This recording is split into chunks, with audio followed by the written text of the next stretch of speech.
చూడండి ఫ్రెండ్స్, ఇది మా ఇంటి దగ్గర జామ చెట్టు. ఇదిగో ఒక అడుగు ఖాళీ ఉన్నది. ఆ అడుగు ఖాళీలోనే మనం జామ చెట్టు వేసాము. జామ చెట్టు వేస్తే అది జామకాయలు మాత్రం భలే కాసింది. చూడండి, జస్ట్ చిన్న చెట్టు, మనం నించున్న హైట్ కూడా లేదు. ఎందుకంటే అక్కడ కాయలు ఇదొకటి ఇవి 2 కాయలు ఉన్నాయి. అలాగే పైన ఇదొక కాయ. ఇంకా ఇక్కడ చూడండి, ఇంకా 2 కాయలు ఉన్నాయి. ఇదిగో అవి 2 కాయలు.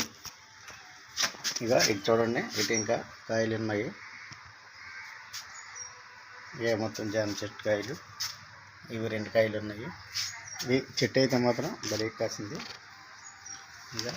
ఇవి చెల్ల అయితే ఇంకా చిన్న కనిపిస్తున్నాయి. చెట్టు చిన్నదైనా మాత్రం కాయలు మాత్రం చాలా పెద్దగా కాసింది.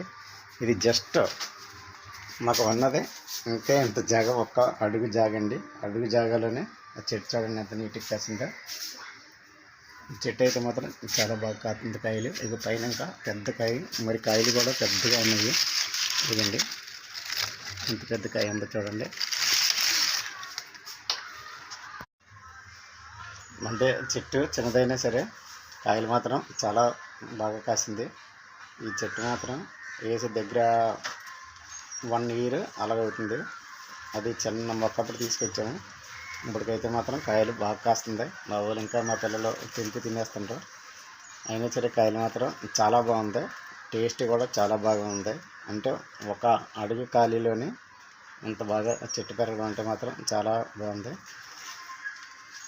ఇదైతే మాత్రం మా వేసినందుకు చాలా బాగా పళ్ళిస్తుంది.